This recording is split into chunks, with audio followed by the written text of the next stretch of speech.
MotoE is go here in Austria. What a jump that was from Casadei. He's neck and neck with Grando. They bump on the run down towards turn 4. Zanoni's got the inside line. Casadei, though, he takes the whole shot through towards turn 2. Oh, he goes down the middle of the track. Oh, that's Ferrari's gone down. He's not collected by anybody else, fortunately, but that could well be his series bid over. It's Casadei from Zanoni, Grando, Aegerter and Pons in towards 2A and 2B. Goodness me, Matteo Ferrari needs to buy a lottery ticket tonight. That was miraculous how he was avoiding someone else's crest. Down. It's Smith down in the background on the exit of 2B. Oh, dearie me, what a shame for the Brit. It's not been his weekend whatsoever, but it's Casadei. Oh, and Pons, another big twitch there. Goodness me. Neil, what's going on? Yeah, these guys are having some serious issues with rear grip. That's Smith and Ferrari that look as though they've high-sided out at turns 1 and 2, and then Pons almost did the same coming out of 3.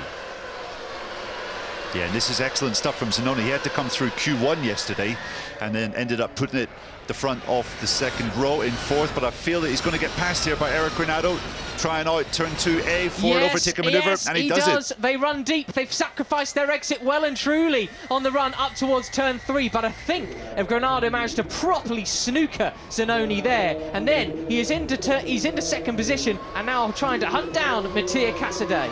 Yeah, good stuff from Carlos, who's making decent progress here. You do feel that Kevin Zanoni is just holding this pack up here. Pons! Does he go up the inside? Does he clip anybody? I can't tell, but it was neck and neck into 2A and 2B between him and Cardelus. We're on board with Aegerter, so he was clearly fine. Cardelus makes it through. I'm not sure how. Goodness me. Yeah, absolutely. And Domi Aegerter needs to be careful here because he is currently 1.8 seconds off the leading rider, Matteo Casadei. Obviously, Casadei and Grando just exchanged fastest laps on lap 2. It is time to get serious now. If Aegerter wants to challenge for the win, he really needs to start moving past Zanoni in the next couple of corners. But here comes Aegerter. We're going to see the first two guys setting fastest laps off the race once again.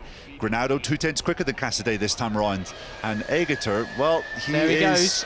Up the inside, and he manages to save his line just about, but he gets a bit twitchy on the exit there. Wow, so can Zanoni get him straight back? He's right neck and neck. Aegerter cuts towards the grass. He's the last of the late breakers in towards 2A, but does he sacrifice his line on the exit? No, he seems very competent through 2A and 2B. And poor Nicolo Canapé just has not been his day at all, having to take avoiding action at the first turn to avoid Matteo Ferrari, and then we're not sure exactly what's happened, whether that's mechanical issues. Here comes Grando. We've got Grando up the inside at turn 7, but will he sacrifice the line through turn 8? He does a little bit. Oh, Casadei on the cutback. They're going to be neck and neck coming out of turn 8 towards turn 9. Look at this. MotoE at its very best. It's another Austria classic. Casadei retains the lead. Yeah, any thoughts that Grando was going to have this easy? Getting by Casadei does prove to be very, very difficult indeed, and maybe this fight in between the two pairs, or the pair at the front here, could allow Aegerter back into the fight. Well, by the time that Casadei got his first victory back in Le Mans, it was a long time coming, wasn't it? He doesn't want to give up this potential second one without a fight. And Grando, he goes wide, he gets squirrely under brake and he sacrifices it. He doesn't want to lose too much of an advantage. Oh, he has lost some ground to Casadei now. That could be crucial. We're on the penultimate lap.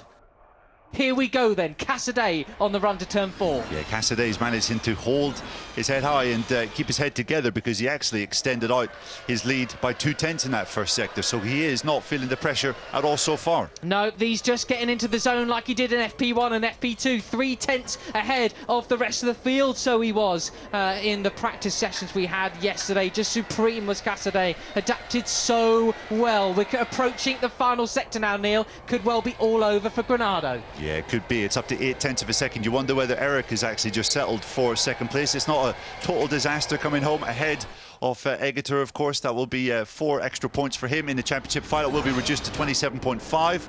You can see Casadei just needs... Oh, he's thrown it away! Can you believe it? I cannot. Casadei is down, and his dream of a second victory is gone, and it's Grando who's going to take victory in a huge change for the World Cup Series. Can you believe it? Aegerter in second, Pons in third. Oh my goodness.